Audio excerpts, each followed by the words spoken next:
When I was in the 8th grade, there came the time for the first dance of my class where it was acceptable for the guys to ask the girls to go with them, you know? Great. And there was a nice, cute girl who sat across from me in 8th grade social studies, and we used to talk a lot, and she was nice, and her name was Mary Sangs, and I asked her out, and after what seemed to be several days of deliberation, she said yes. And I was elated, and I went to the dance. My mom took us to the dance, you know, and we danced the first dance, and that was good. And then she danced every dance the rest of the night with Doug Sorensen. Not that I've held on to this.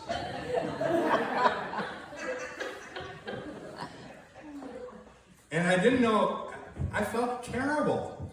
And I wasn't quite sure exactly why I felt terrible or the particular kind of terrible that I felt.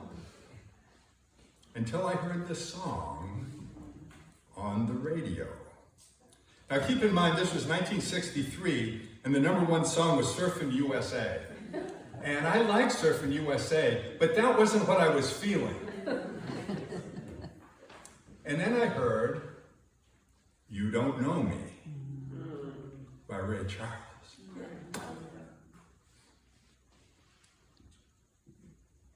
And that expressed my feelings.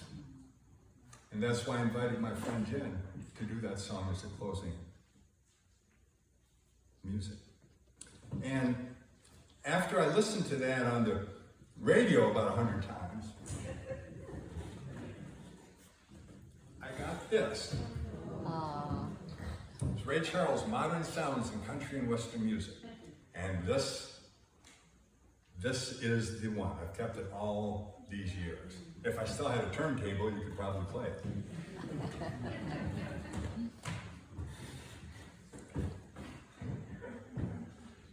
Did you ever see the movie Amadeus?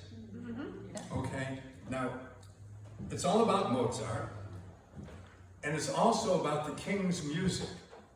Because in Mozart's day, what was acceptable to the king was how you made a living. And you may remember the king was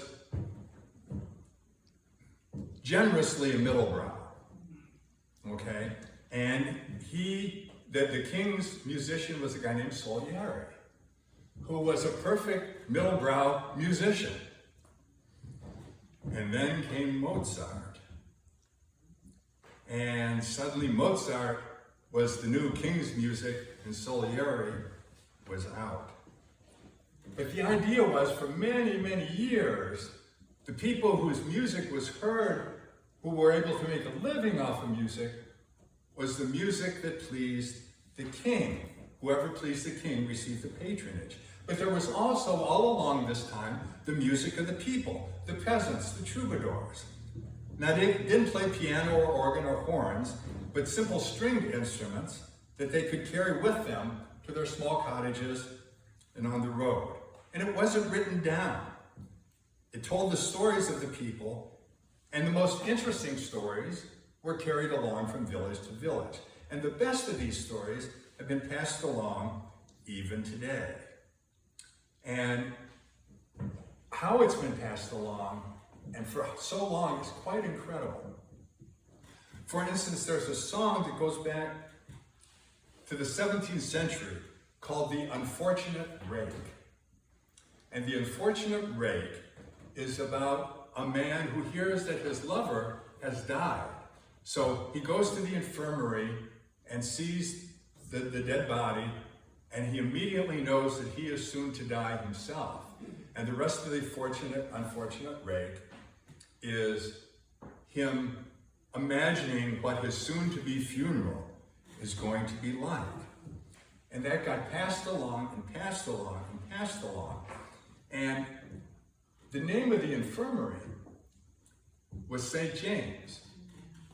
And if you've heard the song of St. James Infirmary, it goes back to the 17th century.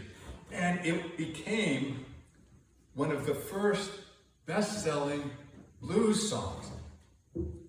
In each decade, Louis Armstrong had a big hit with St. James Infirmary. Duke Ellington, Cab Calloway, and into the 60s, every folk musician that ever picked up a guitar. And they've done some research on it. There's no St. James Infirmary in New Orleans. There's a St. James Hospital in Chicago, but it's of recent vintage. The St. James Infirmary was a special infirmary dedicated to the sufferers of leprosy and venereal disease. So when the unfortunate rake saw the death of his spouse, she figured he probably didn't die of leprosy. And he knew that he was soon to die. And that's how St. James Infirmary got started. And Henry VIII closed St. James Infirmary in 1632. Now, the thing of it is, about 1919, a Western singer who knew of that song changed it around a little bit.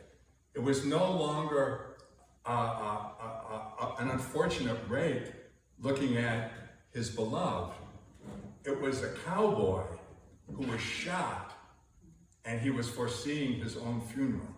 And he was shot on the streets of Laredo. And so St. James Infirmary and the streets of Laredo come from the same song. And everybody from Marty Robbins to Johnny Cash and Willie Nelson, everybody has done Streets of Laredo. Now, the thing that once again caused the breaking down of music into categories was again, who is going to make a buck from it? The first people to make a buck for it was due to copyright laws in the 19th century. Now, when Charles Dickens made his famous visit to America, where he talked to Emerson and thought the Unitarians and the Transcendentalists were great, his real motive in coming over was to try and get some copyright laws passed for his writings in America. And he eventually did that. Now, there was some fortunate rakes who benefited from that, and that was the musicians who could now copyright their music. And there were two giants in the music industry in the 19th century. One was Stephen Foster, who most of his music was derived from the plantations of the South. And the other strain of the people's music, which is the African American strain that comes from the enslaved people, and their primary instrument was the portable instrument that they could take with them or they could make easily, and that became the banjo. You know, the pluperfect instrument of Flatton Scruggs, and thought to be like the whitest instrument ever, is actually of African American origins. Now, the other person who really benefited from 19th century copyright is W.C. Handy, who's called the father of the blues. And even he admitted he was not the father of the blues, he was the handmaiden of the blues, because all these songs like St. James Infirmary were around. And he did some original blues songs, but a lot of them were derived from the folk music that had been around. So it's always been marketing, from sheet music to radio to records. And by the time records were important, in the 30s, Billboard magazine started their top 100 list. And they had 3 charts. They had the pop chart, which was basically white middle class music. It had what was then called the hillbilly chart, and then race records. And the hillbilly chart was changed to country and western in 1943, and race music was changed to rhythm and blues in 1950. Now, me growing up in the 1950s, as some of you might have been too, we realized that TV was the medium of the King's music. It was the pop charts. Anything from rhythm and blues had to be somebody who was very acceptable, like Nat King Cole, who was really a jazz musician. And that's why people like Tennessee Ernie Ford and Eddie Arnold put on their coats and ties so they could pass as white middle class instead of hillbillies. You know, Eddie Arnold's nickname was the Tennessee Plowboy. And then there were still crossovers then, real crossovers, and it wasn't crossovers like Solomon Berger. It were people, it was white musicians who would cover usually a black musician before the black musician's song really came to market. And one of them who did that habitually was Georgia Gibbs. And there was a blues singer named Reverend Berger who once bought an airplane ticket. And when they interviewed her, he said, yeah, I made Georgia Gibbs my beneficiary in case the plane crashes. And he said, why'd you do that? He says, because if I die, her career's over. And I remember the greatest abomination in the history of rock and roll. And that's Pat Boone's cover of Good Golly Miss Molly. And then there was a guy in Memphis, some of you might know him, named Sam Phillips, who had a record company named Sun Records. And he said, if I could find a white guy who could sing like a black guy, I'd make $1 million. Well, he was dead wrong. He made a lot more than $1 million. He found this guy, Elvis Presley, who was born in Tupelo, raised in Memphis. And his first song, his first album, one side was a bluegrass song called Blue Moon of Kentucky by the Bluegrass Boys. I should have written that down. And the other side was That's All Right Mama, a blues song written by Arthur Big Boy Craddock. So he was a crossover and a hybrid right from his very first song.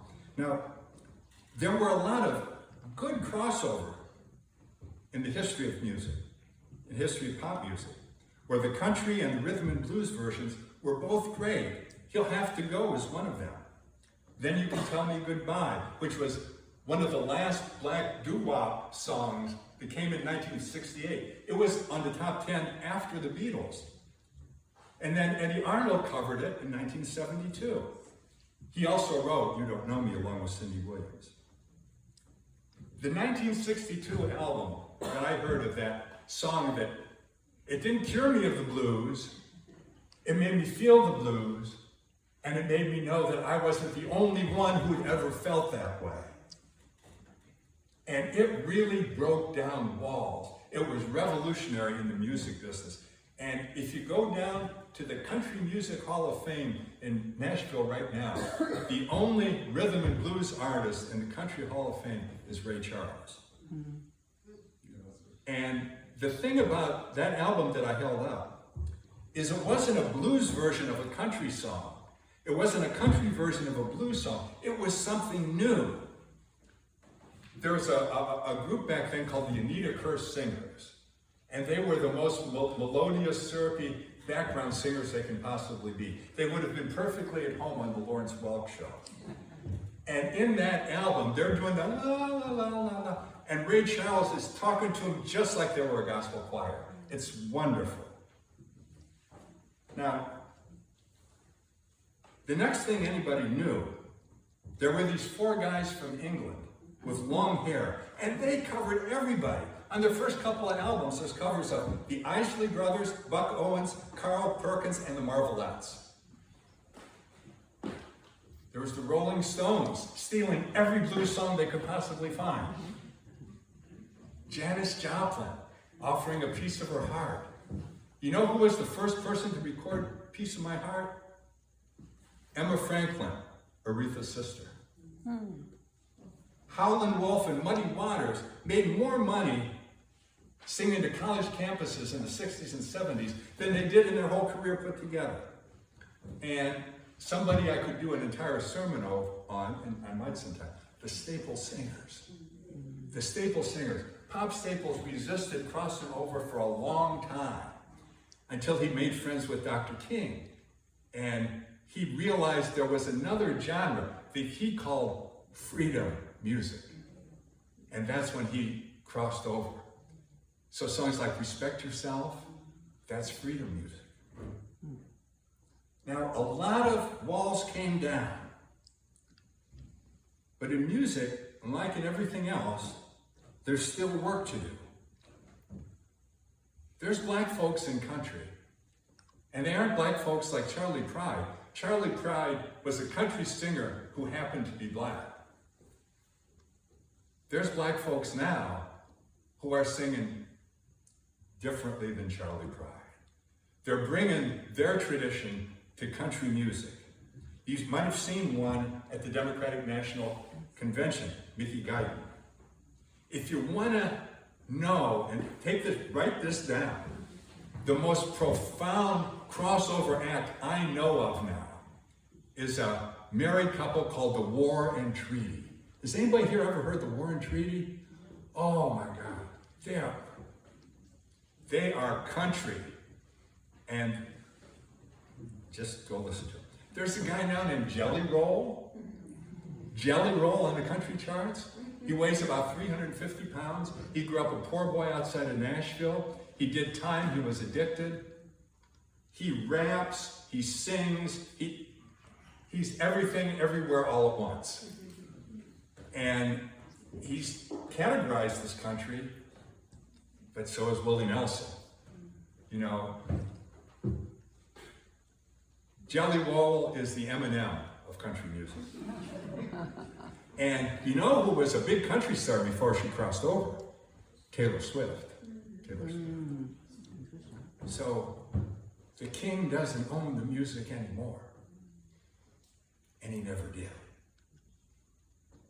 There's a common humanity that splits into streams, yet flows into the same ocean. And every single one of us sometimes has the blues. And that blues comes down to one lament, that one way or another, you don't know me.